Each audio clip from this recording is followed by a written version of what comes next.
Hello বন্ধুরা, নমস্কার। এই দেখুন আমি কি রান্না করেছি।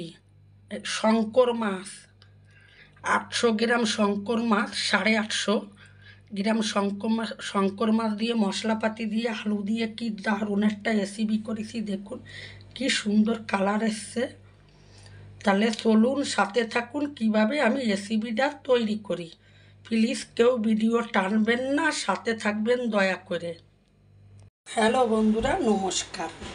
এই যে মনিকা কিচেন ব্লগে চলে আসলাম।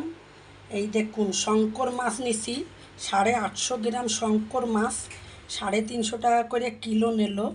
এই যে ধুয়ে রেখে দিছি। এখন আমি এই যে নুন হলুদ দিয়ে মাখাবো। এখন রান্নাঘরের ভিডিওটা কম দিচ্ছি, ঘুরতে গেলাম, ঘুরে এসে তো রান্নাঘরে ভিডিওই বানাই না, ভালো লাগে না এখন আর ভিডিও বানাতে। তাই মনে হলো যে এখন আরেকটু ভিডিও বানাই রান্নাঘরে, রান্নার ভিডিও। আর এখন তো গরম পড়ে গেছে। 350 টাকা কিলো শঙ্কর মাছ নিছে। আর আমাদের বাংলাদেশে কি বলতো জানেন? বাগেরহাটে বারুল মাছ, শঙ্কর মাছও বলে, আবার বারুল মাছও বলে এই মাছটারে। আর এই যে এইদিকে কড়াইতে তেল বসিয়ে দিচ্ছি। আমার বড়া বাঁধা তেল ছিল, সেই বড়া বাঁধা তেলটা বসিয়ে দিছি, ওই কড়াই বসিয়ে দিছি। এখন এই যে পোড়া পোড়া বড়া আছে, তুলে একটু ফেলে দেব, ফেলে দিয়ে এই তেলেই মাছটা ভেজে নেব। আর এইদিকে এই যে মাছ রান্নার জন্য রসুন বাটা নিলাম, আদা বাটা নিলাম, কাঁচা লঙ্কা বাটা অল্প করে নিলাম একটা বড় সাইজের টমেটো, আর একটু পেঁয়াজ, আর এই যে জিরের গুঁড়ো। আর এইদিকে নিছি এই যে কিছুটা আলু কেটে নিছি। তাহলে দেখতে থাকুন কিভাবে আমি রেসিপিটা তৈরি করি। মাছটা রান্না করলে মনে হবে খাসির মাংস ফেল। তেল গরম হয়ে গেছে, এখন এক এক করে মাছগুলো দিয়ে দেবো। দুইবারে ভাজবো মাছটা, একসাথে ভাজা যাবে না, দুইবারে মাছটা ভাজবো। একটু হালকা ভাজা দেবো, বেশি ভাজা দেবো না। মাছটাকে মিশিয়ে দেবো। এই মাছের তেল গলে, আবার একটু ভাজা হবে।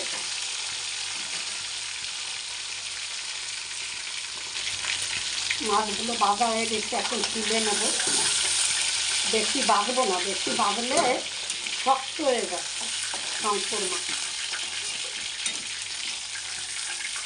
আর এই যে আমাদের বাংলাদেশে বাগেরহাটে বলতো বারুল মাছ, ছোটোবেলায় শুনতাম বলতো বারুল মাছ। হালকা বাঁধা দিয়ে চলবো, বেশি বাঁধা দিলে শক্ত হয়ে যাবে। দুইবারে ভেজে নেব।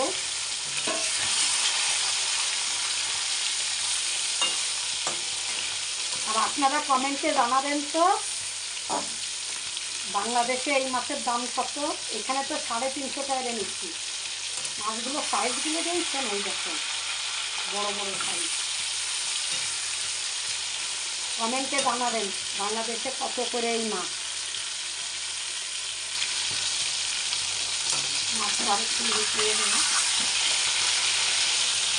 বাবা, সবাই দেখি না বললে পড়ে যায়। আরেকটু ভাজা হবে, ঘুরিয়ে দিলাম মাছটা।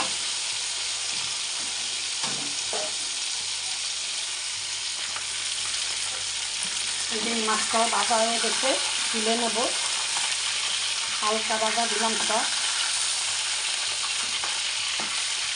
আমি 850 গ্রাম মাছ এই কারণে রান্না করলাম, যদি আজকে খাওয়ার পরে থেকে যায় ফ্রিজে রেখে দেবো অর্ধেক।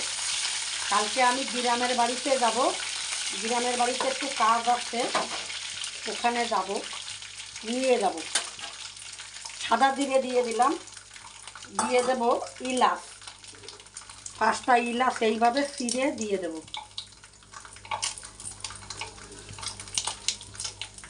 ইলাচের পরে দিয়ে দেব পেঁয়াজ। ইলাচটা এই কারণে দিলাম, শঙ্কর মাছে যদি কোনো গন্ধ থাকে কেটে যাবে ইলাচে। আমি এখন এর উপরে দিয়ে দেব আলু, এর উপরে একটু দেব লবণ,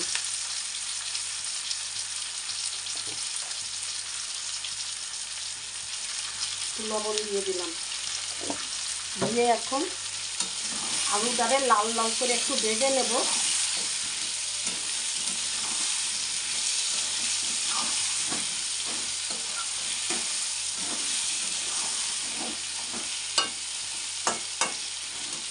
আলুটা ভাজা হবে, দিয়ে দেবো টমেটো, টমেটো দিয়ে আবার একটু আলুর সাথে ভেজে নেব।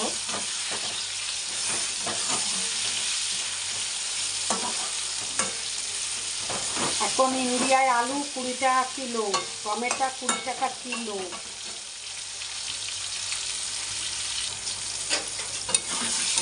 এই যে টমেটো, আলু, পেঁয়াজ লাল লাল করে একটু ভাজা হয়ে গেছে। এখন এই যে আমি মশলাটা দিয়ে দেব। মশলা তো আপনাদের সাথে শেয়ার করেছি, সাথে হলুদও দিয়ে দিলাম একসাথে সব।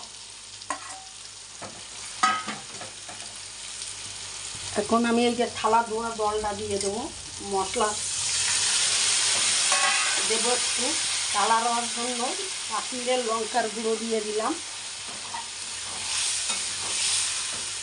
যাতে কালারটা সুন্দর হয়। এখন আমি ভালোভাবে এই যে কষিয়ে নেব।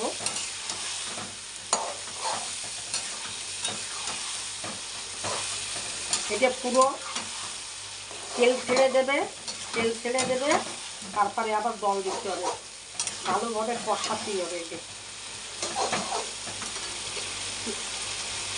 ও লবণ একটু দিয়ে দেবো, লবণটা আপনাদের সাথে শেয়ার করি নেই। এই যে একটু লবণ দিয়ে দিলাম। এই যে আমার কষানো হয়ে গেছে, তেল ছেড়ে দিতে দেখুন, তেল ছেড়ে দিতে। আমি এখন জল দিয়ে দেবো, ভালোভাবে কষানো হয়ে গেছে। পড়ে যাচ্ছিস কেন? ছোটো কড়াইতে বসালেই এইরকম হয়।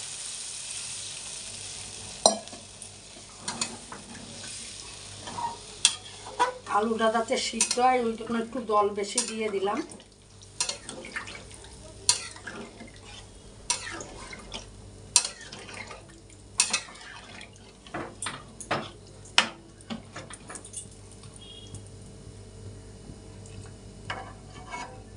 আর এখন ইন্ডিয়ায় আদা রসুনের কি দাম!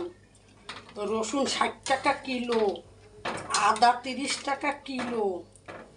একবার দাম কমে আর একবার বাড়ে। এখন ঢাকনা দিয়ে একটু ঢাকা দিয়ে দেবো, যাতে আলুটা ভালোভাবে সিদ্ধ হয়। কড়াইটা খালি বেঁকিয়ে যাচ্ছে। এখন আমি মাছগুলো দিয়ে দেবো, একটু গ্যাসের জোর কমিয়ে দেবো।